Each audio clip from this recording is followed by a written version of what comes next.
Paz e graça para você ligado nessa programação. Agora, em horário novo, estamos iniciando o seu programa de reflexão, entrevistas e debates de todas as noites. E hoje nós vamos discutir uma profecia registrada no capítulo número 65 do livro de Isaías. Uma profecia que muita gente conhece, às vezes até sem ter lido lá, né? Porque faz referência a um período de absoluta paz, tranquilidade, prosperidade, felicidade, harmonia, longevidade, tudo de bom. Mais ou menos em termos que todo mundo conhece, com o lobo pastando com o cordeiro, a criança brincando com escorpiões e serpentes, sem nenhum tipo de risco e sem nenhum tipo de infelicidade. Essa profecia, aliás, é recorrente no livro de Isaías e também, com palavras um tanto quanto diferentes, espelhada em outros textos da Bíblia. A questão que se coloca é: quando e como se cumprirá essa profecia? Para alguns grupos, ela remete ao reinado que o Senhor Jesus terá no planeta Terra, lá em Jerusalém, no Monte Sião, né, durante 1000 anos antes do juízo final. O juízo final é o nome que teologicamente a gente dá para o fim do mundo e para a inauguração do estado eterno, a eternidade, com os salvos na Nova Jerusalém e os perdidos no lago que arde com fogo e enxofre. Para outros grupos, não existe essa história de reinado milenar de Jesus em Jerusalém. Os textos que fazem referência a esse reinado devem ser interpretados de maneira figurada, e essa profecia de Isaías, portanto, não pode se referir a esse reinado. Então, ela se refere e vai se cumprir na eternidade. É uma maneira que o profeta encontrou de descrever como será a vida dos salvos na Nova Jerusalém, no céu, enfim, na companhia de Deus para todo sempre, onde não haverá choro, pranto nem dor, porque o Senhor nos enxugará toda a lágrima. Qual é a sua opinião? Quando você lê essa profecia ou ouve a respeito dela, você imagina que ela se cumprirá aqui na Terra, antes da inauguração da eternidade, sob o reinado de Jesus a partir de Jerusalém? Ou essa profecia é, na verdade, uma descrição da nossa vida no céu? É importante saber, até para que nós possamos estabelecer a nossa bendita esperança. Está no ar o Vejam Só.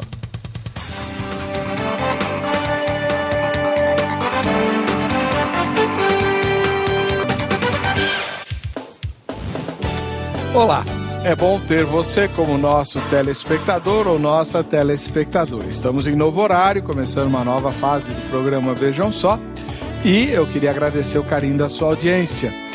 O tema de hoje conta com a sua participação exclusivamente pelo nosso site www.vejamsó.com.br. Vote na enquete e você estará se habilitando para os sorteios que nós faremos. Bom, o tema de hoje é profundamente teológico e nós vamos fazer em forma de debate ao estilo dos debates presidenciais, né? Com inquirições de parte a parte, réplica, tréplica e assim por diante. Para representar o grupo dos dispensacionalistas, o pastor José Serafim, ministro da Igreja Assembleia de Deus, Ministério Madureira. Pastor José Serafim, paz e graça, seja bem-vindo. Obrigado. Só corrigindo, reverendo Web, não é Madureira. Não? No Belém. É Ministério Belém. Ministério do Belém, É que puseram na ficha aqui. Tudo bem. Eu agradeço a Deus por estar aqui, agradeço a direção do programa, o reverendo Weber, a Ana e os funcionários. E já tenho vindo outras vezes, graças a Deus, e tenho ouvido falar muito bem desse programa, por onde eu tenho viajado, as pessoas assistem, muito bem assistido. E o tema de hoje é rico, é interessante, é empolgante, e eu espero que nós possamos transmitir uma mensagem de bênção para todos os nossos telespectadores. Amém. Daqui a pouco eu vou mostrar as obras que o pastor José Serafim já escreveu. E antes eu queria o endereço da igreja lá no Belenzinho. Pois não, pastor. O pastor presidente no Belenzinho, o pastor José Wérito Bezerra da Costa. O nosso endereço é Rua Conselheiro Cotegipe, número 273. Nossos cultos, domingo às 19 horas, terças e quintas-feiras às 19 horas. E temos uma aula preparatória para os professores de escola dominical, todos os sábados às 19 horas, que pode ser assistida também pelo nosso site, www.portalebd.org.br. Deixa eu repetir que eu confundi. portalebd.org.br. Esse é o endereço do site. Beleza, muito obrigado, pastor Serafim. Eu que agradeço. Do outro lado, o reverendo Leandro Antônio de Lima, ministro da Igreja Presbiteriana do Brasil, professor de teologia, também escritor, teólogo. Paz e graça, reverendo, tudo bem? Graça e paz, tudo bem. Prazer voltar ao programa. O senhor está dando aula lá no JMC, de que matérias esse semestre? Teologia sistemática, especialmente escatologia, esse semestre.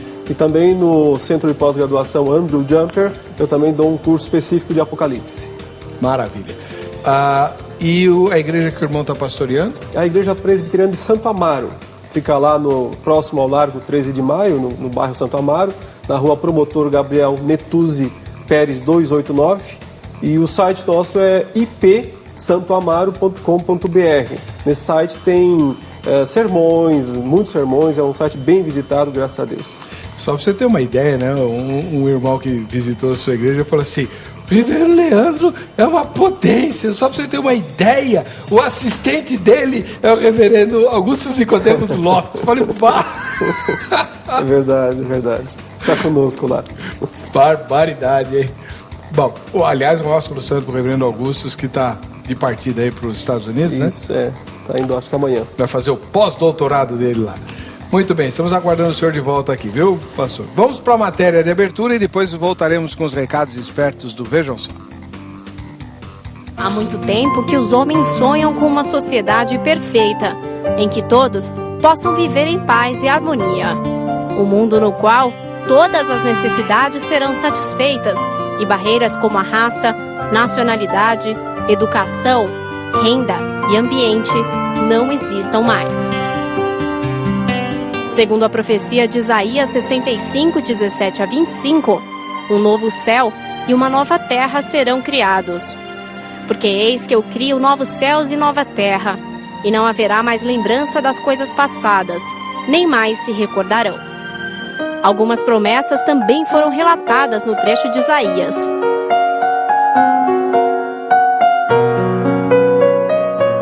Não haverá mais nela criança de poucos dias, nem velho que não cumpra os seus dias, porque o menino morrerá de 100 anos.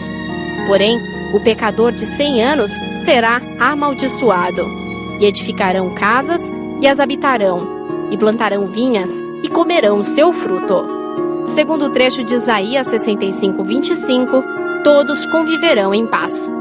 O lobo e o cordeiro se apacentarão juntos, e o leão comerá palha como boi, e pó será a comida da serpente. Não farão mal nem dano algum em todo o meu santo monte, diz o Senhor. Como se cumprirá a profecia de Isaías 65, 17 a 25? Isso é o que discute o Vejam Só. Muito bem, esse é o tema que nós vamos debater hoje. E já, né, o reverendo Leandro e o pastor José Serafim vão começar a discutir as ideias ligadas a essa interpretação. Mas antes você vai se pronunciar. Você vai entrar no site www.vejamsó.com.br e votar na enquete. Essa profecia se cumprirá, primeira resposta, no reinado milenar de Jesus. Segunda resposta, na Nova Jerusalém, a saber, a eternidade. Terceira resposta, que é a minha, não sei, mas vou ficar sabendo já. Vote na enquete e você pode ganhar os prêmios espertos do Vejam Só. Bom, vou começar com o pastor José Serafim, que é o nosso decano. Pode ser? Bom, antes, pastor José Serafim, vamos mostrar para o nosso telespectador que o senhor, além de pastor e pregador, aliás, vai pregar no Moinho Velho esse mês, hein? Amém, com muito prazer. Sua torcida está lá esperando o senhor. Amém. A Neuza, o Décio. Vou conhecê-la, se Deus quiser. Então, o que o senhor trouxe para mostrar para nós que o senhor escreveu? Pois não. Vou pegar.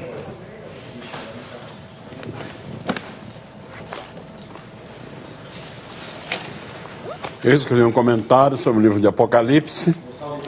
Mudou a capa? Mudei a capa, uma nova diagramação, acrescentei alguma coisa, achei que tinha espaço para acrescentar. Um comentário completo dos 22 capítulos, uma linguagem acessível, não é acadêmica. Pessoas com simplicidade podem entender bem essa mensagem. Certo. Eu não posso dizer que quem lê esse livro ou estuda fica um expert em Apocalipse, mas melhora bastante. Tá bom. Abre bem a mente e facilita bem a compreensão do texto. Muito bom. E eu tenho aqui um livro de bolso, Deus na Família. Tá. Como eu tenho ministrado muitos encontros de casais, então eu reuni muitas experiências muito obtidas. Bonita. O desenho da capa é muito sugestivo, muito né? Muito legal. Quem bolou esse desenho? Um amigo meu, um irmão lá da Igreja Assembleia de Deus, lá do Belém. Olha. O irmão Correia está em viagem, mas se ele for me ouvir hoje, um abraço para ele. Muito bom, hein? Desenho sensacional. É sensacional, né? E esse daqui Põe também. o site do pastor, porque quem quiser comprar esses livros é o Vivendo na Palavra, sem espaço, tudo junto, .com.br. Ou pelo meu e-mail, né? Deixa o site lá que é mais fácil. Então, tudo bem. Deixa eu falar um pouco desse livro aí. Qual? Esse aqui? Isso. Pode falar. Existem ainda muitos tabus na vida de casais, muitas perguntas no ar, e não é fácil encontrar um conselheiro nesta área. Eu tenho tido bastante experiência nos encontros que tenho feito, então eu reuni essas experiências, baseado sempre na Bíblia Sagrada, que eu considero o melhor livro do universo para aconselhar em todas as áreas. E permita-me dizer, com todo respeito por todos os psicólogos, terapeutas, o Espírito Santo é o melhor psicólogo do universo. E eu tenho aí uma participação da doutora Sônia, que é nossa psicóloga. Eu fiquei falando mal dos psicólogos, mas recorreu a uma, Recorri. É nossa psicóloga, a doutora Sônia, tem uma participação dela, um prefácio dela, e ela fala um pouco sobre um problema que toda mulher tem, gostaria de não ter. Menopausa. É um tal de TPM. Eu não sei se sofre mais a mulher ou o marido. O marido? É óbvio. O marido sofre mais, né? De longe. E estamos tratando desse assunto também nesse livro. Tenho aqui um outro, por que não guardamos o sábado?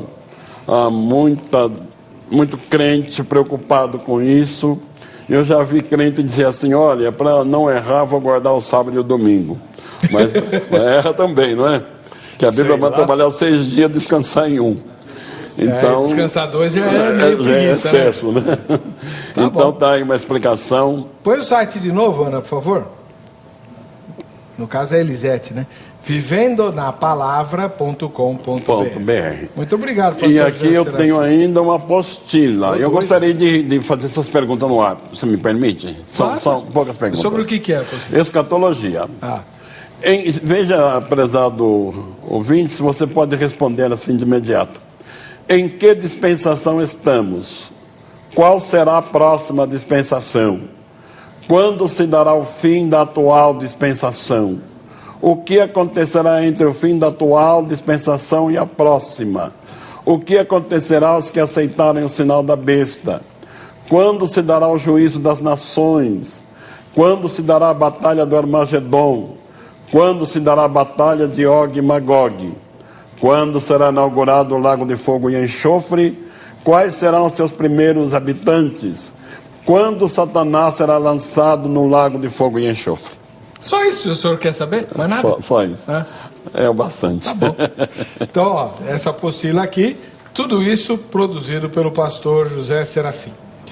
E, para equilibrar o debate, a produção trouxe um outro escritor, de grande lavra também, o reverendo Leandro Antônio de Lima, ministro da Igreja Presbiteriana do Brasil, professor de seminário, e olha só o privilégio que você tem. Ele escreveu, é um dos raríssimos brasileiros que escreveu um livro de teologia sistemática, né? Aliás, muito bom. Teologia sistemática não é qualquer um que escreve, não. Aliás, são pouquíssimos os autores, inclusive em nível mundial, pouquíssimos. E o reverendo Leandro, apesar da sua juventude, se enquadra nesse rol seletíssimo, né? Que começou lá com o apóstolo Paulo. Agora, reverendo, além da teologia sistemática, o senhor escreveu vários outros livros, inclusive um novo que está aí nas livrarias seculares, o Olam. Isso mesmo. Está aí o livro? Está aqui sim. Então vamos mostrar. Aqui. Esse aqui. Esse livro foi uma proposta que nós tivemos de produzir um livro de ficção. O estilo de Crônicas de Nárnia, que é um livro que os cristãos gostam muito de ler, né? Mas é uma ficção então chamada Olam. Olam significa eternidade em hebraico. E eu trabalho aqui com uma história para jovens, adolescentes, jovens, se bem que eu tenho leitores não tão jovens e curtem e gostam desse tipo de literatura. Esse livro, com a graça de Deus, ele está, inclusive ela está mostrando o site aí, que é mundoolam.com. Esse livro, graças a Deus, está nessas redes grandes aí, como Saraiva, etc. Não vou fazer propaganda aqui das redes. Tá, pode, não tem problema nenhum. Mas eu gostaria até de falar algo especial a respeito desse material, porque a partir da manhã, nesse site que a nossa irmã colocou aí, o preço vai estar melhor. Lá está R$ 34,90 e ele vai estar por R$ 29,90 esse livro, com dedicatória para quem comprar pelo site. Frete grátis e dedicatória, a partir da manhã. Agora, Mundo Olam tem os dois Os. Tem os dois Os, mundoolam.com. Se comprar a partir da manhã, aí nesse site mesmo, a gente vai mandar com frete grátis e dedicatória para a pessoa. Que legal. O Brasil inteiro. Agora, Olam significa o que mesmo? Eternidade. Eternidade. No sentido passado. Porque Deus, na Bíblia, é no sentido de antiguidade. Na Bíblia, Deus é chamado de El Olam, o Deus eterno. O Deus que sempre existiu, Deus que existe desde sempre, mas nesse sentido que a palavra Olam significa. E eu trabalho aqui com um mundo baseado no mundo hebraico antigo, um mundo que eu construo, obviamente. Aí tem uma história, tem um romance, tem uma ficção, tem uma aventura, batalhas, seres fantásticos, e através disso também uma mensagem a respeito da origem do mal, da queda, da redenção, da existência de Deus. Enfim, é um livro que é interessante pela história em si e também pelo conteúdo que se passa com ele. Tá, muito bem. Bom, os dois são autores, são teólogos e são professores. Pastor José Serafim, agora o senhor só vai dizer para nós qual é a posição que o senhor vai defender em relação ao tema de hoje no nosso debate. Em relação à profecia de Isaías 65, o senhor vai defender qual tipo de escola interpretativa? Aí você já sabe, não é, reverendo Weber? Eu vou defender que essa profecia se cumprirá durante o reino milenar de Jesus Cristo. É exatamente o milênio, onde se cumprirá essa profecia. Então, Jesus voltará, mas não instaurará o juízo final. Ele vai voltar para reinar ainda durante 1000 anos em Jerusalém, é isso? Na verdade, nós esperamos duas vindas de Jesus. A primeira se dará com o arrebatamento da igreja, que será invisível ao mundo. A igreja será arrebatada e dar-se-á início à 70ª semana de Daniel, um período chamado de Grande Tribulação, certo, que terá duração de 7 anos. Certo. Fim dos 7 anos, então esse período é o período de tribulação, do juízo de Deus sobre o mundo impenitente. Fim desse período, voltará o Senhor Jesus, aí sim, aí ele vem para reinar, para instaurar o seu reino. Primeira providência, vai prender o diabo, a antiga serpente, Satanás, e inaugurar o reino milenar. Haverá o juízo das nações, no 25 de São Mateus, verso 31 a 46, e aí um milênio, que nós vamos poder falar bastante dele hoje, né? Com certeza. Reverendo Leandro Antônio de Lima, que é ministro da Igreja Presbiteriana e também teólogo, aliás, especializado em escatologia. O senhor vai defender qual escola de interpretação em relação a essa mesma profecia de Isaías? A escola amilenista, que entende que o milênio é agora, nós não vamos entrar futuramente no milênio. Ele começou com a ressurreição de Cristo, com a vitória de Cristo sobre a morte, ali que inaugura-se o reino milenar, não sendo um milênio literal, portanto, mas um milênio espiritual, simbólico, não é? E que, portanto, a profecia que está sendo citada em Isaías 65 diz respeito ao novo céu e à nova terra, porque na segunda vinda de Jesus, segundo a nossa interpretação, Jesus vai inaugurar o novo céu e a nova terra. Ele só volta uma vez, ele não vem 2, 3 vezes, uma vez apenas, e estabelece o reino eterno. Então, o juízo final, salvos para Nova Jerusalém, onde se cumprem essas profecias, Isso. perdidos para o lago que arde com fogo e enxofre, onde serão atormentados por toda a eternidade. Exatamente. Tá bom. No próximo bloco, nós vamos debater essas duas ideias de uma maneira um pouquinho diferente da que você está acostumado a ver no Vejam Só. O pastor José Serafim vai explicar por que ele não crê na interpretação amilenista e vai fazer perguntas para o pastor, para o reverendo Leandro, que responderá. E depois o pastor José Serafim fará a réplica. O reverendo Leandro faz a tréplica. E depois inverte o papel. O reverendo Leandro vai dizer por que ele não aceita a interpretação dispensacionalista e fará perguntas ao pastor José Serafim. Depois ele faz a réplica e o pastor José Serafim tem a tréplica. Em outras palavras, você vai ter muita coisa para ponderar e tirar a sua própria conclusão a respeito desse tema de hoje. Só que antes de eu chamar o intervalo, eu vou chamar o Eli Andrade. Tem um recado esperto para você. Eli, paz e graça de novo. Isso mesmo, pastor, outra vez, porque muitas pessoas, pastor, tentaram ligar e as linhas estavam congestionadas. Que porque bom. Todo mundo está dormindo no sono. E tem que dormir mesmo, porque é o melhor colchão do mundo. O senhor dorme, não dorme? Durmo. E eu tô com uma saudade danada no meu colchão, é verdade. Você fica doido para voltar para a cama e dormir, que é uma delícia, literalmente falando. Principalmente porque aqui em São Paulo está um friozinho, é Opa. bater e dormir. Ixi. Agora, se você sofre com dores nas costas, tem problemas na coluna, hérnia de disco, bico de papagaio, artrite, artrose, osteoporose, inchaço nas pernas, câimbras e dormências, aí que o colchão vai se sobressair. Aí sim que você vai sentir a diferença de dormir no melhor colchão do mundo, no Sono Quality, e dormir num colchão comum. O Sono Quality foi criado e desenvolvido por pesquisadores e cientistas da NASA. Tem 8 terapias, é massageador, foi testado e aprovado cientificamente pelos principais órgãos competentes de saúde do Brasil. Tá aí na sua TV, 0800 707 8977, é o telefone da fábrica, para você ligar agora na fábrica e comprar com preço de fábrica, sem atravessador, direto da fábrica. Paga em 15 parcelinhas pequenininhas. Se for aposentado ou pensionista, tem uma condição de pagamento melhor ainda, 10 anos de garantia. Não paga para ligar, liga de celular, você vai ser muito bem atendido. Corre que o comercial está acabando, ó. 0800 707 8977. Se você for um dos 100 primeiros a ligar e comprar, você ainda ganha 2 travesseiros terapêuticos e um lindo edredom. Eu durmo no Sono Quality e o pastor também. E a minha mãe também, que eu dei um desses para ela. Cabe no seu orçamento, vai por mim, liga, você não paga nem a ligação e nem a visita que você vai receber. Em qualquer lugar do Brasil. 0800 707 8977. Ah, mas eu não queria perder a palavra dos meus especialistas. E não vai. Eu vou pro intervalo agora para você ligar. Então é 0800 707 8977. Liga correndo lá que depois você vai me agradecer. Voltamos já com Vejam Só. Isso.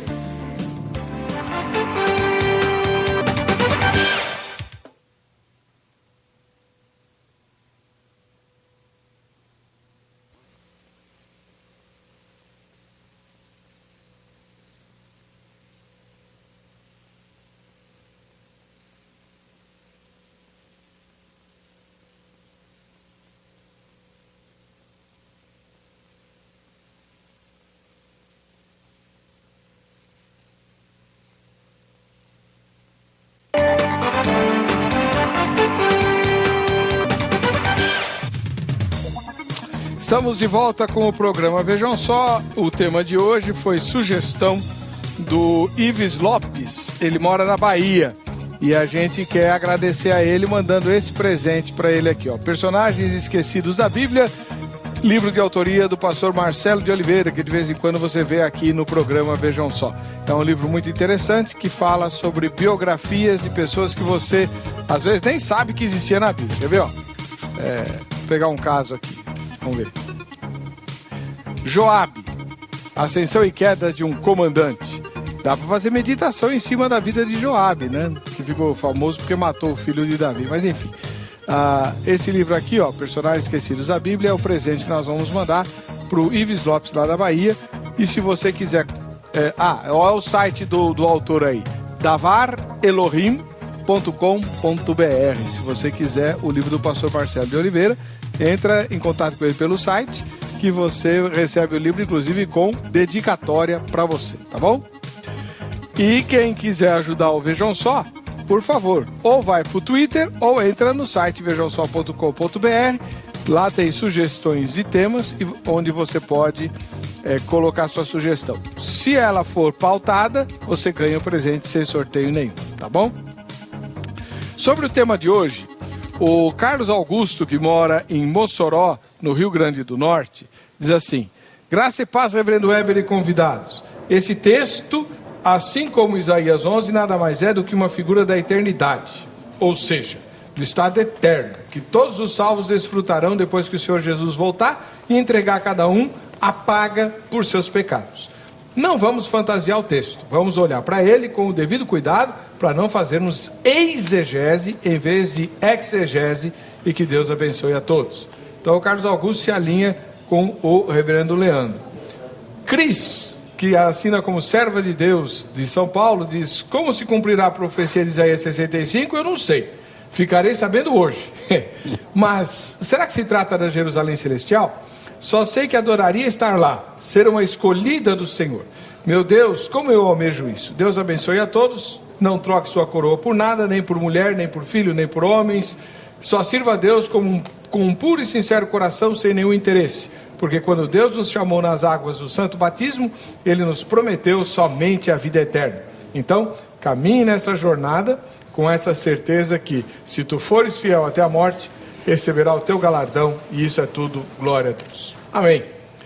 Temos então manifestações dos telespectadores de um ou outro lado.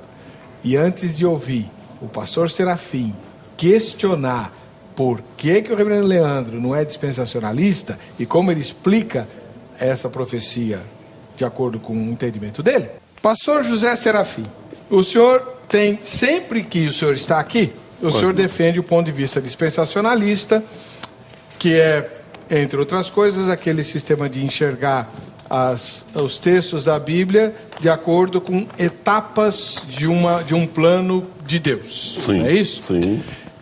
E dentro dessa visão existe uma crença, né, uma fé, de que quando Jesus vier, depois do arrebatamento da igreja, quando Jesus vier, ele virá não para julgar os vivos e os mortos, mas para instaurar um reinado que dura 1000 anos, e é quando vão se cumprir as profecias que a gente viu aí na matéria de abertura.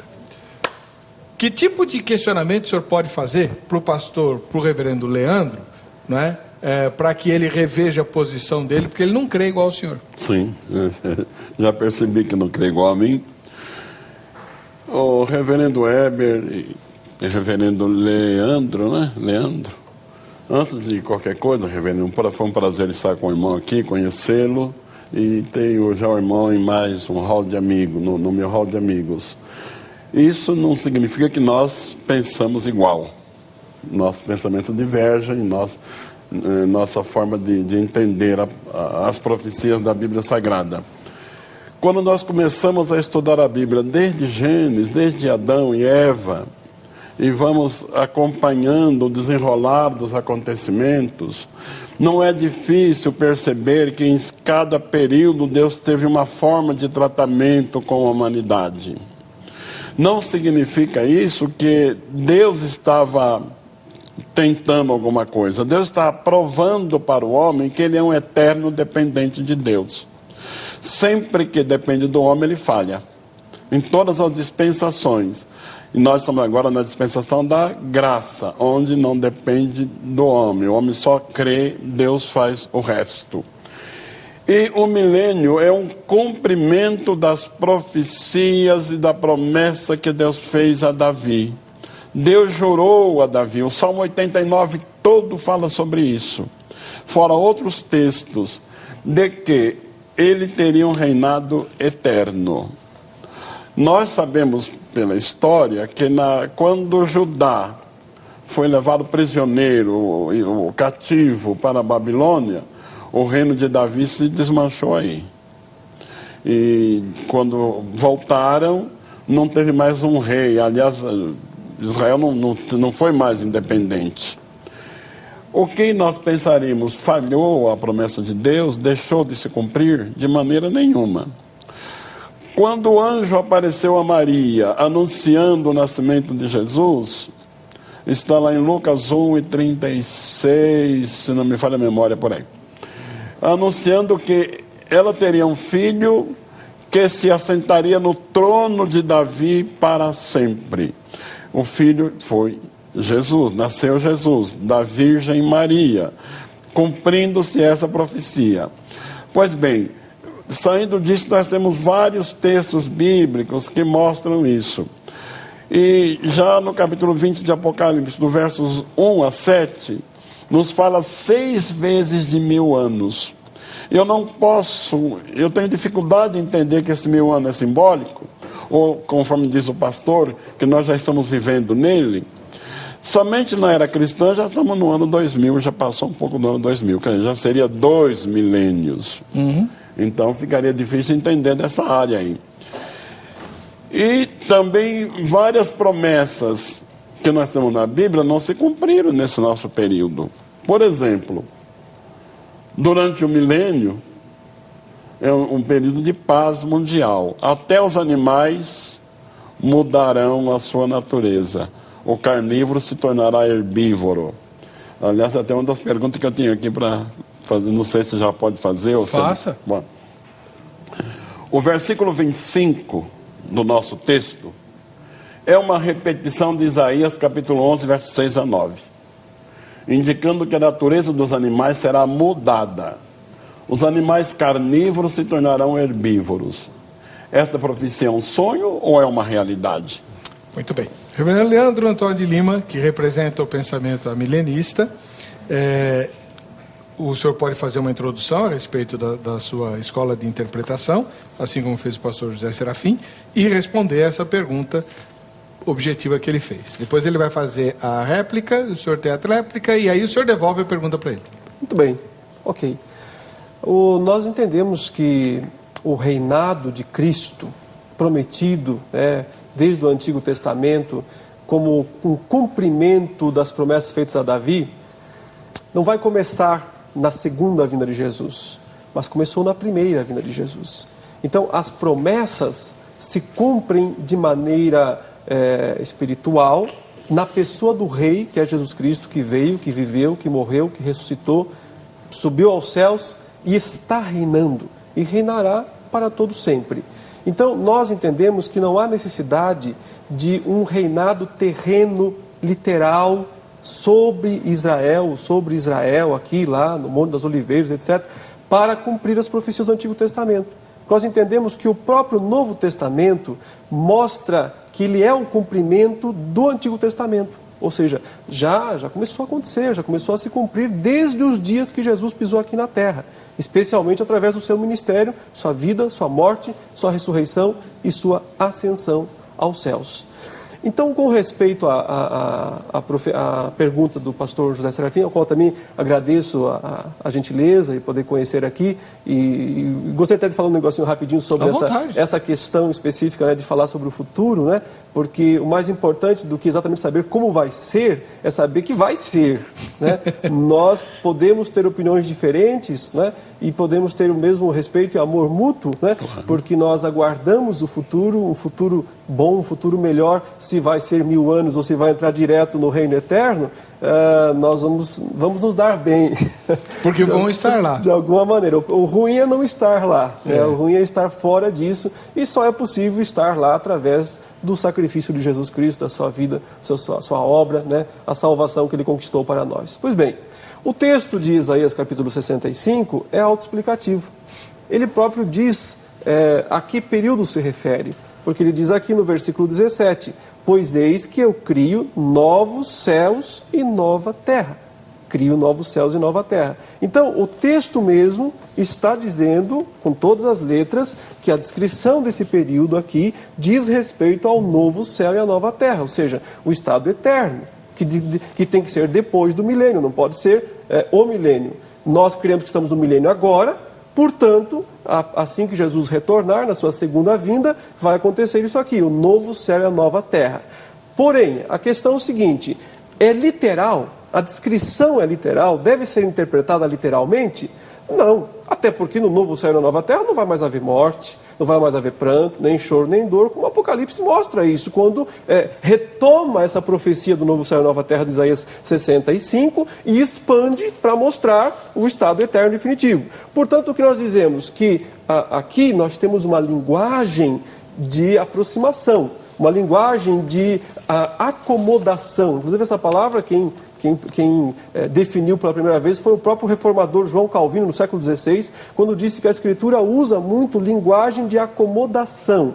Ela se acomoda à nossa capacidade de entendimento. Não adiantaria falar ao povo de Israel, lá naquele tempo, sobre esse estado cósmico do novo céu e da nova terra, que eles teriam mais dificuldade de entender. Agora, falar leão habitando junto com o cordeiro, lobo, tal, a criança botando toca do basilisco, não vai fazer mal, isso fica claro. A mensagem é clara, não tem sofrimento, não tem dor, não tem inimizade. Então não é que vai mudar... Não tem violência. Então não é que vai mudar no milênio a estrutura dos animais ou coisa assim, mas simplesmente, nosso entendimento, Deus está usando uma linguagem acomodativa, simplificada, simbólica, para falar de algo que na verdade não tem nem como descrever. Como é que você vai descrever o novo céu e a nova terra? Não tem linguagem, não tem palavras. O próprio João em Apocalipse, quando ele descreve o novo céu e a nova terra, ainda está usando a linguagem terrena, falando portas de pérolas, ruas de ouro. Quer dizer, não vai ter isso lá, ou vai? Ou a rua vai ser de ouro mesmo na Nova Jerusalém? Para que ouro? Só para escorregar e cair? O ouro está ligado ao que? Ao hoje, valor atual. Hoje o ouro vale muito. Lá vai valer ouro? Não vai. Então, a ideia é usar, a Bíblia usa a linguagem de acomodação, linguagem simplificada, para tentar descrever algo grandioso. Mas o texto se refere ao estado eterno, porque diz, cria um novo céu e nova terra. Pode comentar, reverendo. Pois não. Pastor. O reverendo Leandro disse que isso se cumprirá já no estado eterno. Mas o versículo 22 do nosso texto está escrito que o pecador de 100 anos é amaldiçoado. E a pessoa que atingir 100 anos de idade ainda é um jovem. Fala do prolongamento da vida, mas do fim da vida. E haverá pecado. Nós sabemos que Satanás, antes que isso aconteça, será lançado no lago de fogo e enxofre, onde já está a besta e o falso profeta. Satanás é o autor do pecado. Satanás condenado, o pecado foi extinto da terra. O pecado extinto, a morte, que é uma consequência do pecado, também está extinta. Como então alguém morrerá com 100 anos? Como alguém vai pecar no estado eterno, se lá já estão aqueles que foram escolhidos? Muito bem, essa é a réplica do pastor José Serafim. O reverendo Leandro vai fazer a tréplica e morre aqui. Aí o senhor já emenda o seu questionamento com o pastor José Serafim. Maravilha. É justamente aquilo que eu estava falando. O texto não é literal. Não é literal, porque senão nós temos que falar justamente de pecado e morte no estado eterno. Ele não existe. É um texto simbólico para a pessoa do antigo Israel pensar assim, olha, vai viver 100 anos, só aos 100 anos vai pecar, dá uma ideia de longevidade. Quando fala do novo céu e nova terra em Apocalipse, ele fala, e as folhas da árvore da vida servem de cura para as nações.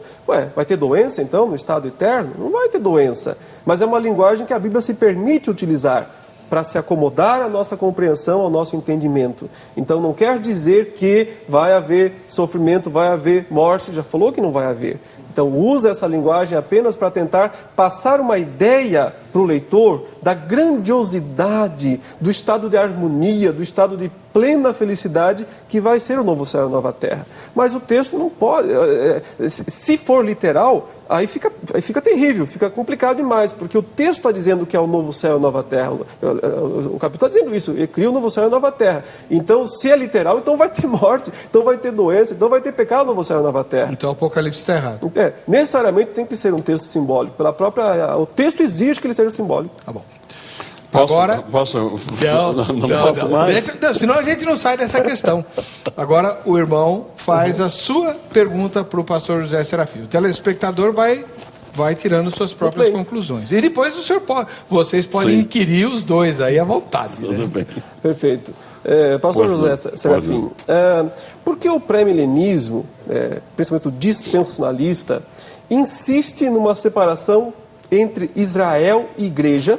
Né? Deus tem um plano para Israel, Deus tem um plano para a igreja, essa é a ideia do pré-milenismo dispensacionalista. Se muitas passagens bíblicas mostram claramente que Deus retirou a barreira de separação que havia entre Israel, que havia com relação aos gentios, e que ele tornou apenas um só. Eu gostaria de ler um texto, inclusive, que fala isso, que é o texto aqui de Efésios, capítulo 2, versículos 11 a 19, você poderia também olhar esse texto para o senhor poder, gostaria de tirar essa dúvida, né, com o senhor a respeito dessa interpretação. O texto de Efésios 2, versículo 11, está falando o seguinte: portanto lembrai-vos de que outrora vós, gentios, está falando com gentios na carne, chamados incircuncisos, né, por aqueles que se intitulam circuncisos na carne por mãos humanas, naquele tempo estáveis sem Cristo, separados da comunidade de Israel, estranhos à aliança das promessas, não tendo esperança em Deus no mundo. Bom, esse era o estado anterior. Lá, quando Deus tratava só com Israel, vocês estavam sem nada disso. Mas agora, em Cristo, vós que estáveis longe, fostes aproximados pelo sangue de Cristo. Porque Ele, Jesus, é a nossa paz, o qual de ambos o quê? Ambos os povos, judeus e gentios. De ambos fez um, tendo derribado a parede de separação que estava no meio. Tinha uma divisão, tinha uma separação entre os judeus e os gentios. Não tem mais essa separação. Uniu os dois num só. Ele fala aqui: aboliu na sua carne a lei dos mandamentos na forma de ordenanças, para que dos dois, que são os judeus e os gentios, criasse em si mesmo um novo homem, fazendo a paz. E vindo, evangelizou paz a vós outros que estavam longe, gentios, e evangelizou paz a vós outros que estavam perto, judeus. Então, quer dizer, se a cruz é a união entre essas duas raças, dois povos, os judeus e os gentios, e agora não há mais separação, não há mais divisão, não há mais barreira, por que Deus criaria essa barreira outra vez lá na frente, separando a igreja para um lado, judeus para o outro? Com a palavra o pastor José Serafim. Pois não. Após a ressurreição do Senhor, que ele fundou a igreja neotestamentária, ela é aberta a todos os povos, judeu e gentil. Qualquer um que crer em Cristo e o receber como Salvador, fazem parte da igreja neotestamentária. Então, na igreja não há diferença. Por isso que até não se exige mais a circuncisão, nem observação de certos rituais judaicos, porque é a igreja do Novo Testamento, da graça. Mas isso, pastor, não impede de que haja um tempo para Israel, porque a própria Bíblia nos fala de que quando Israel rejeitou o seu Messias, abriu-se uma porta para os gentios. Está aqui em Lucas, capítulo 21, versículo 24. Falando a respeito da dispersão de Israel: cairão ao fio da espada e serão levados cativos para todas as nações, até que os tempos dos gentios se completem. Jerusalém será pisada por eles. Há outro texto aqui em Romanos, capítulo 11, versículo 25. O apóstolo São Paulo está dizendo que a graça está à disposição até que o tempo do gentio se completem. É melhor ler o texto do que a gente falar decorado, né? Se ler, creio que é melhor. Romanos 11 e 25. está aqui. Porque não quero, irmãos, que ignoreis este mistério, para que não sejais presumidos em vós mesmos, que veio endurecimento em parte a Israel, até que haja entrado a plenitude dos gentios.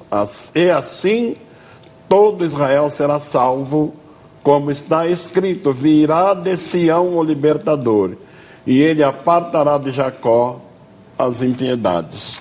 Então, o tempo do gentio foi inaugurado quando os judeus rejeitaram o seu Messias. João capítulo 1, versículos 11 e 12. Ele veio para o que era seu. Quem? É o seu povo, o judeu. E os seus o rejeitaram.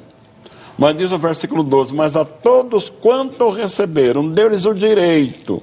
Outra versão fala o poder de serem feitos filhos de Deus, a saber, aos que creem no seu nome. Então, na igreja, juntam-se os dois povos, não há divisão. O judeu que crê em Cristo, recebê-lo como Salvador, se unir à igreja do Senhor, ele vai entrar no céu com a igreja, não como judeu, como igreja de Cristo. Mas fica ainda aqui um povo, o judeu que não conheceram o seu Messias, não receberam, aqui se cumpre o que diz o apóstolo São Paulo. Então voltará o tempo dos judeus. É a 70ª semana de Daniel.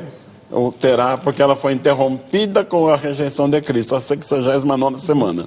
Então, só para elucidar um pouquinho melhor, pastor, a grande tribulação é um parênteses, assim, é um retorno. Muito bem, exatamente isso. A grande tribulação é um período preparatório, é o período do juízo de Deus sobre o mundo impenitente e uma dura provação, mas o período será de 7 anos, dividido em 2 períodos. Mas nesse momento, Israel volta a ser o que era antes do nascimento de Jesus. É interessante porque na grande tribulação e com o apogeu do anticristo, os judeus vão até achar que o anticristo é o seu Messias. João capítulo 5, verso 43. Jesus diz assim: eu vim em nome do meu Pai e a mim não me recebestes. Outro virá em seu próprio nome e a esse recebereis.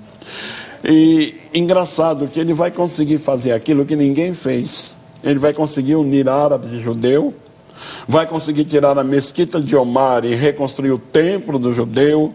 O judeu vendo isso e fala: é o Cristo, é o nosso Messias. Até que se cumpra, segundo Tessalonicenses 2, 4 e 5, onde ele vai se assentar no templo de Deus, querendo parecer Deus, exigindo adoração. Aí o judeu vai acordar: esse não é o nosso Messias. E onde aí é o segundo período dos 3 anos e meio, onde estoura a grande tribulação, que se findará com o retorno de Cristo, que está lá em Zacarias capítulo 13, versículo 6, para ser bem preciso. Um dia eu chego à metade do seu conhecimento da Bíblia, viu, pastor? Sinceramente.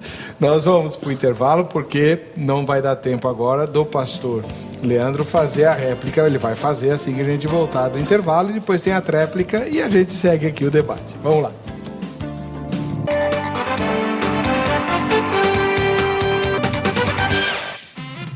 Muito bem, estamos voltando com o programa. Vejam só, agradecendo o carinho da sua audiência. Reverendo Leandro Antônio de Lima, o senhor ouviu atentamente as explicações do pastor José Serafim, né, para a questão da... Por que os dispensacionalistas continuam separando Israel da igreja, apesar do texto de Efésios? O que o senhor tem a dizer sobre o que ele falou? Eu entendo, nós entendemos que manter essa separação lá no final é desfazer toda a obra de Cristo. Quer dizer, custou muito caro para Jesus Cristo unir os dois povos. Custou seu sangue, ele teve que morrer pelos nossos pecados. E se simplesmente lá no final agora retornasse tudo Israel como era antes, para mim soa inutilizar a obra de Jesus. Até porque, na verdade, é meio que isso, porque se há um milênio futuro, se os judeus vão ser salvos depois, eles não vão ser salvos pelos méritos de Cristo.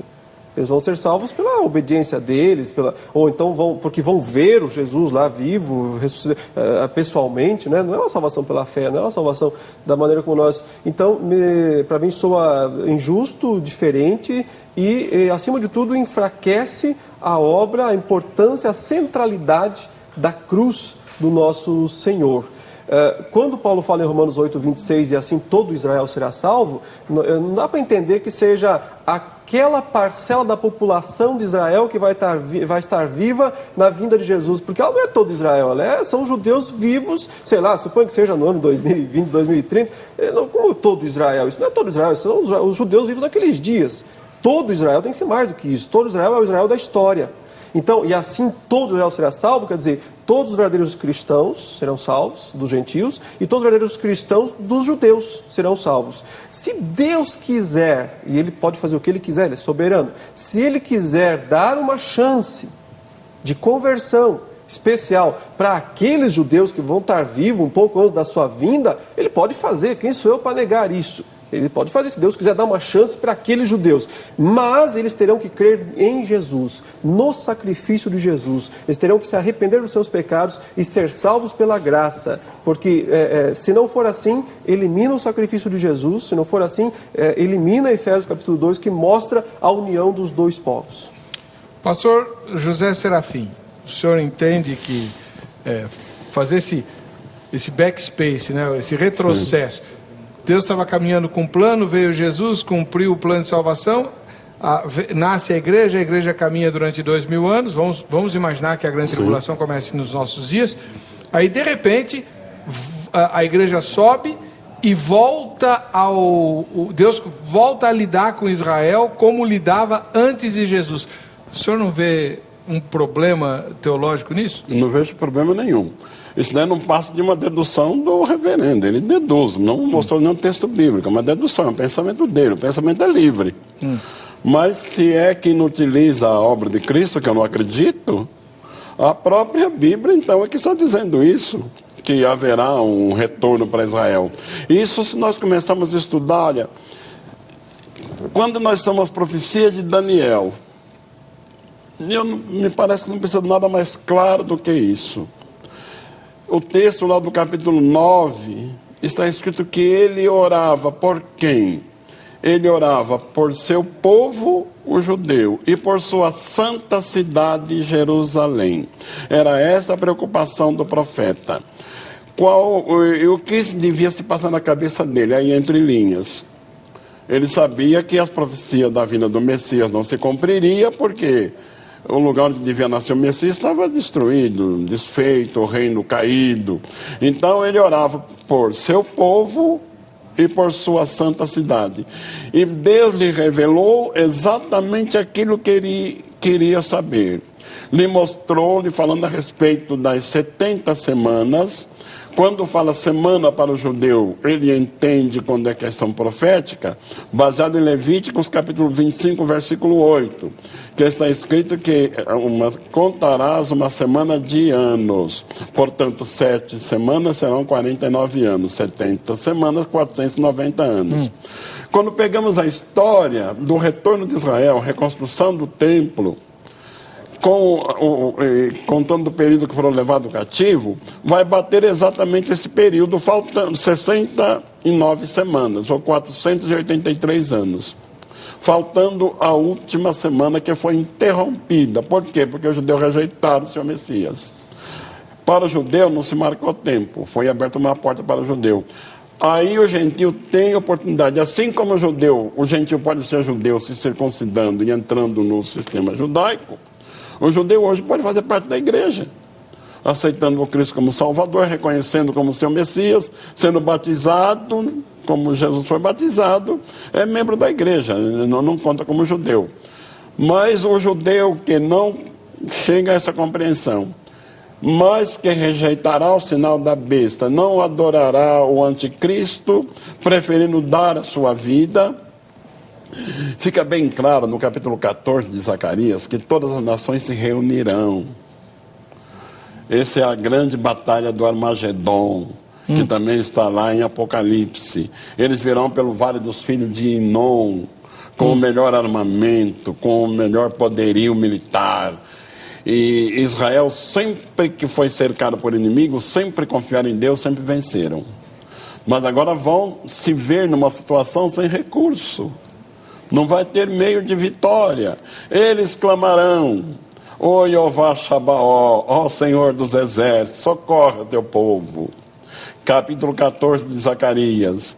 Então descerá o Senhor e colocará os seus pés no Monte das Oliveiras, e o monte vai tremer e abrir no meio, e compir-se-á, segundo Tessalonicenses 2, 7 e 8.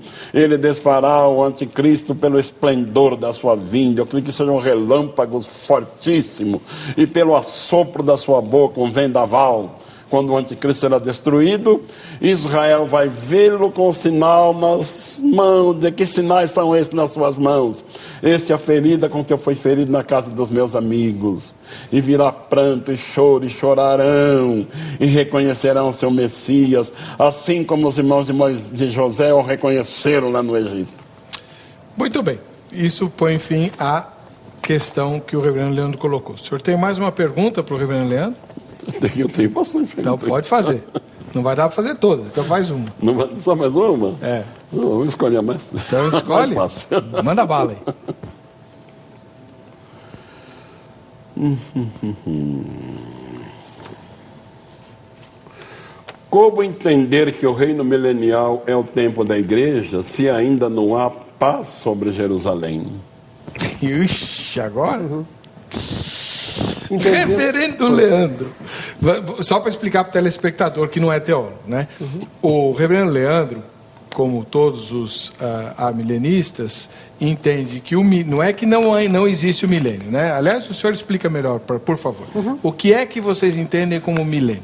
Nós entendemos o milênio uma explicação simbólica de Apocalipse 20, o único passagem da Bíblia inteira que fala de 1000 anos, num livro não literal, mas num livro simbólico, como sendo uma referência à história da igreja desde a primeira vinda de Jesus, mais especificamente da sua morte, da sua ressurreição, da sua ascensão aos céus, até a sua segunda vinda. É uma figura desse período, o reino milenial, o reino milenar, que inclusive o texto diz que são as almas que reinam com Cristo. Vi as almas reinando com Cristo lá no céu, portanto elas estavam em tronos lá no céu, reinando com Cristo durante os 1000 anos. Nesse sentido, nós entendemos que a igreja está em paz, porque ela é a Jerusalém.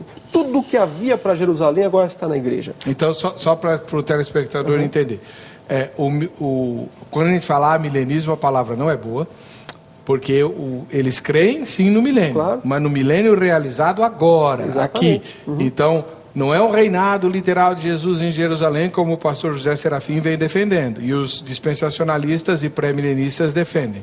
É uma figura da história da igreja, do tempo da igreja que nós estamos vivendo. E a Bíblia diz que durante o reinado de Jesus, seja de que modo for, haverá paz em Jerusalém. Então o pastor José Serafim está inquirindo o reverendo Leandro. Mas não tem paz em Jerusalém. Se há uma coisa que não existe em Jerusalém, é paz. Como é que pode estarmos no período do milênio se não há paz em Jerusalém? Então, porque em Apocalipse 20 não fala de Jerusalém. Essa é a dedução dele. Não tem nada em Jerusalém, Apocalipse 20, a relação ao milênio. Está falando das almas reinando com Cristo lá no céu. Aí, por causa da interpretação que ele faz em relação, que está muito, né, o dispensacionalismo tem uma cartilha prontinha que o pessoal decora e fica fácil daí de tentar explicar, mas todo baseado no Antigo Testamento. Que eles deduzem, então, uma vez que Apocalipse 20 fala de milênio, então eles pegam o milênio e encaixam todo o Antigo Testamento dentro desses 3 ou 6 versículos de Apocalipse 20. Nós achamos que isso não é uma boa interpretação, não é um bom modo de entender a palavra de Deus. Nós entendemos que as profecias feitas a Israel no Antigo Testamento começaram a se cumprir na igreja, né? Com Jesus Cristo, com a vinda dele, com a sua morte, ressurreição, ascensão, com a vinda do Espírito Santo. Ali começaram a se cumprir todas as profecias relacionadas ao tempo de expansão do Evangelho, que seria isso, o milênio. A única coisa que Apocalipse 20 diz que Satanás não pode fazer, que ele está preso, não pode enganar as nações. Não diz que ele não pode fazer outras coisas, não pode enganar as nações, só fala isso. Por que ele não pode mais enganar as nações? E, nesse ponto, concordando com o pastor José Serafim, porque o Evangelho agora está disponível a todas as nações. Não apenas, a aliança de Deus não está mais só com o povo judeu, mas pode alcançar todas as nações. Por isso, voltar para o judeu é retrocesso. Só vai continuar adiante, até alcançar todas as nações e, por fim, Cristo voltar. Então, a igreja atualmente reina com Cristo, no sentido de que ninguém pode deter o avanço do Evangelho. O Evangelho é invencível neste mundo. Satanás não pode deter o avanço do Evangelho. Ele pode deter os evangelistas, ele pode jogar o pastor na prisão, mas Paulo já foi preso lá no início, ele falou, mas a palavra de Deus não está presa. Ele falou, eu estou preso, mas a palavra de Deus não está presa. Então, o Evangelho, desde a famosa declaração de Mateus 28, 18 a 20, que ele diz o quê? Toda autoridade me foi dada nos céus e na terra. Não é vai ser dada, foi dada. Não é no futuro, um dia, agora já recebi toda a autoridade dos céus e na terra. Vão por todo mundo, portanto, e preguem o Evangelho a toda criatura. Então, o que é o milênio para nós, os amilenistas? É o tempo da pregação do Evangelho vitorioso, uma pregação vitoriosa do Evangelho em todo o mundo, desde a primeira vinda de Jesus até um pouco antes da segunda vinda de Jesus. Por isso que o Evangelho é a coisa mais estrondosa, extraordinária que existe. Prega e vai dar resultado. Sempre vai dar resultado. Porque quem garante é quem tem, que não é quem vai ter todo o poder, quem já tem todo o poder nos céus, quem já reina, que é Jesus Cristo. Pregou o Evangelho, vai dar resultado. O diabo não pode deter o avanço do Evangelho em todo o mundo. Mas e a paz em Jerusalém? Estado eterno, quando a igreja entrar no estado eterno. Pode fazer sua réplica, pastor. Eu tenho pelo menos duas questões que o irmão falou que eu posso contestar. Não posso deixar de contestar. O irmão disse que Apocalipse é um livro todo simbólico, nada lá é literal. Ele não falou isso. Ele falou que simbólico. É um livro simbólico. Simbólico. Não falei todo, não. Aí fica fácil para resolver, porque quando a coisa aperta, não é simbólico.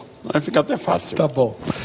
Zacarias capítulo 8, versículos 7, 8, 9, não me lembro exatamente. Está escrito, as ruas de Jerusalém se encherão de crianças. Eu gosto desse texto, me faz chorar esse texto. Crianças que brincarão nela. E velhos que andarão apoiados no seu bordão. Hoje as crianças podem brincar na rua de Jerusalém, nem velho andar por lá, porque é perigoso. Em São Paulo, menos ainda, não é? É.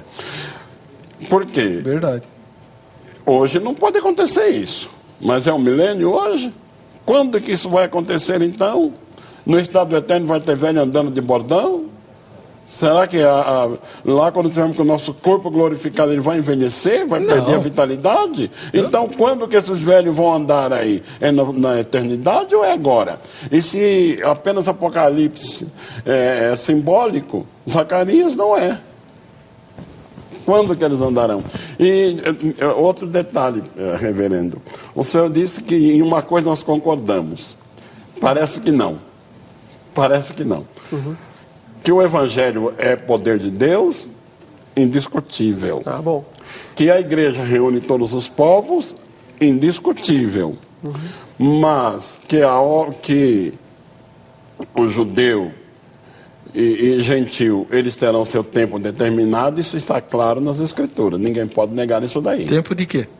O tempo hoje da igreja, unindo todos os povos, e terminado o período da igreja, volta para o tempo do judeu. Voltamos à velha questão. Vamos então Bom, então o senhor fez a réplica, agora a tréplica e a pergunta para ele. Na verdade, já eu tenho uma tréplica? A tréplica já é a dele, né?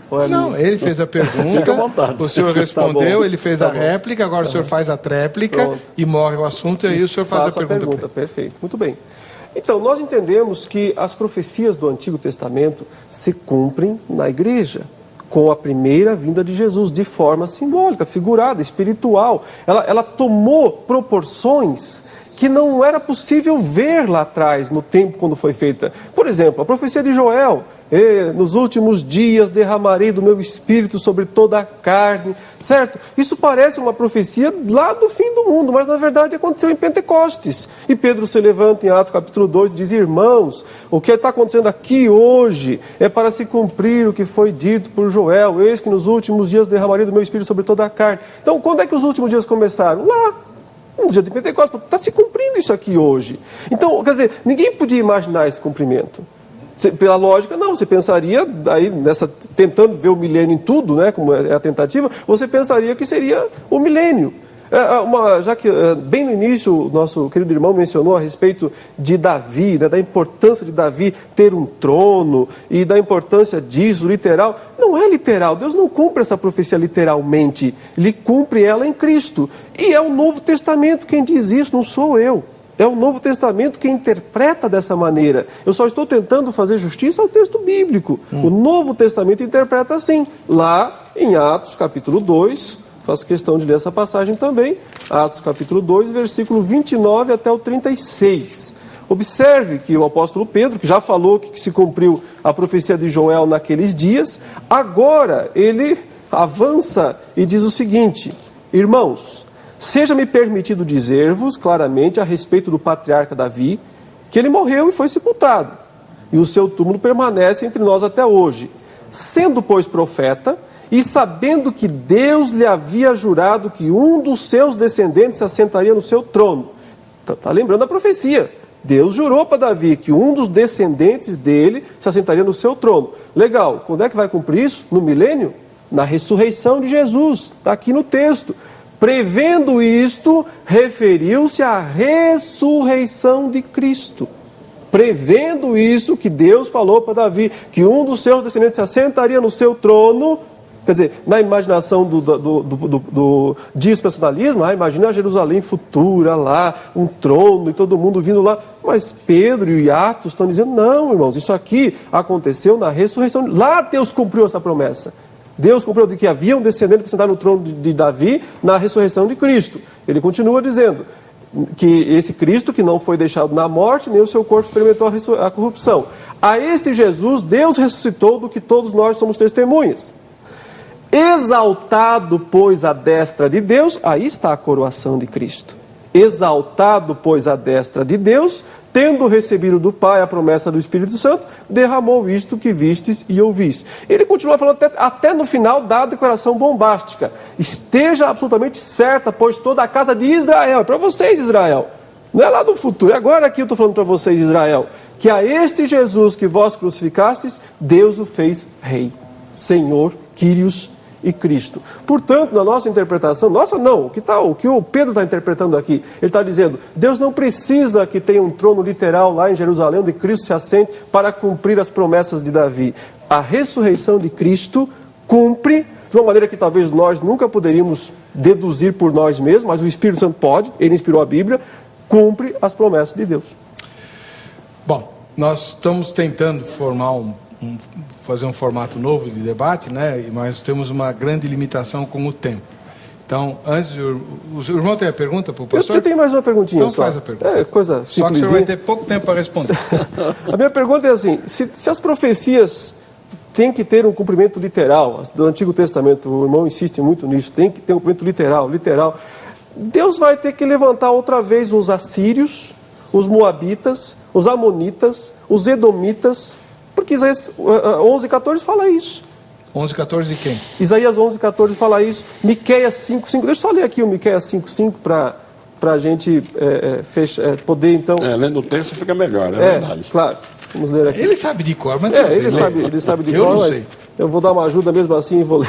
Não, mas eu não sei. Miqueias capítulo 5, versículo 5 diz assim: e este será a nossa paz. Então, com certeza, ele entende que isso aqui é o Messias, que isso aqui é... Ué, não é? E claro que é. Ah. É óbvio que é. Que é o reinado de Cristo, só que ele entende que é o milênio. Ele fala, quando a Assíria vier à nossa terra, e quando passar sobre os nossos palácios, levantaremos contra ela 7 pastores e 8 príncipes dentre os homens. Então Deus vai ter que ter a Assíria de novo. E em 11:14 ele fala dos moabitas, dos amonitas, dos edomitas. São povos desaparecidos, não existem mais esses povos. Eles foram extintos, né? A própria Síria não existe mais, ela depois virou Babilônia, depois se degenerou nos impérios Medo-Persa, depois foi conquistado pelo Império Greco-Macedônio, depois foi conquistado pelo Império Romano. Então não existem mais esses povos. Então Deus vai criar eles de novo para que o Cristo reine sobre eles? Como é que fica? Não é isso.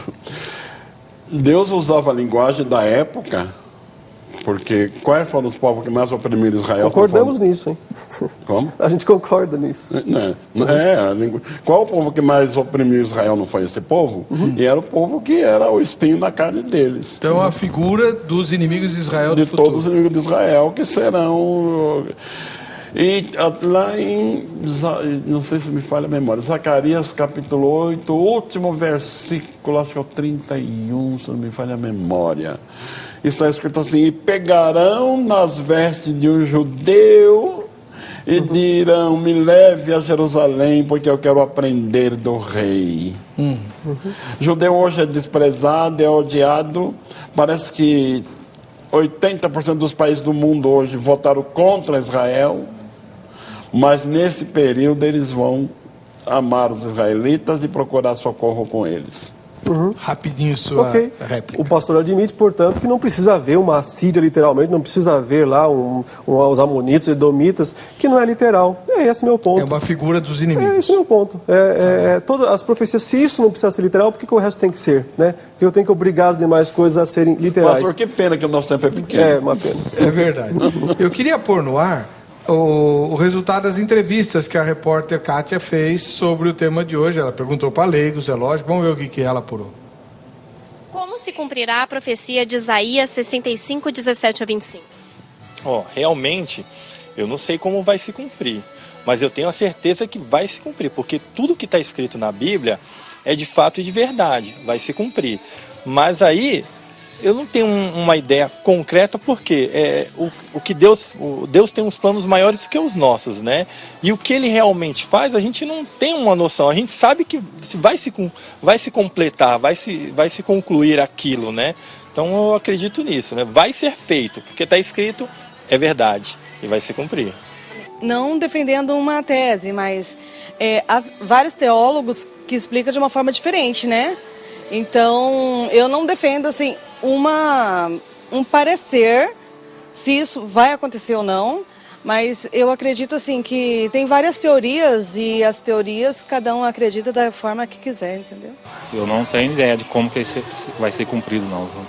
Eu só espero que aconteça, de verdade. Eu creio que isso só ocorrerá no céu, quando forem resgatados os homens. Eu acho que aqui na terra não há mais como ser feito isso. Eu acho que só com a segunda vinda de Cristo é que poderá ser restabelecido todas as coisas, onde não terá mais dor, não terá mais pranto. Eu acho que a plenitude é só lá mesmo. Eu acho que a gente tem que procurar viver aqui como Ele nos ensinou, para viver eternamente com Ele lá. Amém. Tá bom. Também, né? Depois de ouvir o programa inteiro, 2 especialistas do peso do pastor José Serafim, do reverendo Leandro de Lima, qualquer palavra soa meio vaga demais. E eu queria agradecer muito ao reverendo Leandro, ao pastor José Serafim, que abriram espaço na agenda deles para estar aqui conosco. Você que é aí de casa tem um privilégio monstruoso, que é o de poder acessar o e-mail e o site deles. Se você não anotou, estão registrados no site vejamsó.com.br, na aba convidados. Você localiza, pode escrever, fazer pergunta, fazer convite. Eles pregam na igreja, eles aceitam oferta, eles respondem pergunta, eles fazem. Estão à sua disposição. Tá Posso bom? dar endereço de alguma loja onde tem meu livro? Claro. O meu livro pode ser encontrado na loja do pastor Elias Soares, nosso amigo, né? Lá Conde de Sarzedas. Conde de Sarzedas, número 160, loja 27, lá ele tem meu livro. Tem o meu livro na livraria da irmã Vilma, irmã Isaías, se estiver nos assistindo, um abraço. Na rua Conselheiro Cotegipe, número 260 aproximadamente. Lá também tem o meu livro. E tem na livraria da Assembleia de Deus do Belém, na livraria da Associação. Além do meu e-mail e do meu site. Estou à disposição. O reverendo Leandro, o livro O Olam está nas livrarias seculares, é fácil de achar, né? Lembrando que Olam é eternidade em hebraico. E os livros de teologia estão na Casa Publicadora? Exatamente. Na editora Cultura Cristã, que é a editora oficial da Igreja Presbiteriana do Brasil, lá na CEP, como CEP de correio, né? cep.org.br pode encontrar lá todos os meus livros. Tenho 3 livros lá, é só digitar meu nome. Eles vendem pela internet? Vendem pela internet, sim. E lembrando que a partir de amanhã, quem comprar o Olam lá pelo site Mundo Olam vai ganhar frete grátis e também a dedicatória. Eu quero agradecer ao pastor Zé Serafim pelo debate amigável, cristão, né? Quando nós somos cristãos, precisamos ser pessoas cordatas, também ao Reverendo Weber pela direção aí toda. Olha, posso mandar só um beijo no final? Lógico. Eu quero mandar um beijo pro meu filho Victor Daniel. Ele ficou doente, uma semana e pouco internado. E ainda está internado no hospital, tadinho. Mas Deus há de recuperá-lo. Ele deve ter 4 aninhos. 4 aninhos internado? Está entendendo problema respiratório. Mas acho que amanhã ele ganha alta. Esse tempo meio seco. Vou dar um beijo para ele. Muito bom. O pastor Cleverson manda um e-mail. Ele participou semana passada aqui do programa. Ele mora lá em Arthur Nogueira. E disse que ficou triste com a notícia da diminuição do programa. Diminuiu bem pouquinho, né, pastor? Quase nada. E foi para um novo horário. Então, você que é amigo do Vejam Só, divulgue aí a partir agora das 23 horas que nós estamos veiculando nosso programa. E o que importa, como ele diz, é o que está no ar e tal. Quanto ao texto de Isaías, entendo que um texto escatológico se cumprirá no milênio. Como bom batista, ele é dispensacionalista, né? Muito bem. Vamos fazer o sorteio da grade, que eu estourei o tempo. Vamos lá? Cadê? Quem ganhou? Rafael, parabéns. Você é Maracanu, né? Maracanal. Enfim. Para você que fica com a gente, que fica com essa programação, a paz e a graça de Jesus. Nós nos encontraremos no próximo Vejam Só.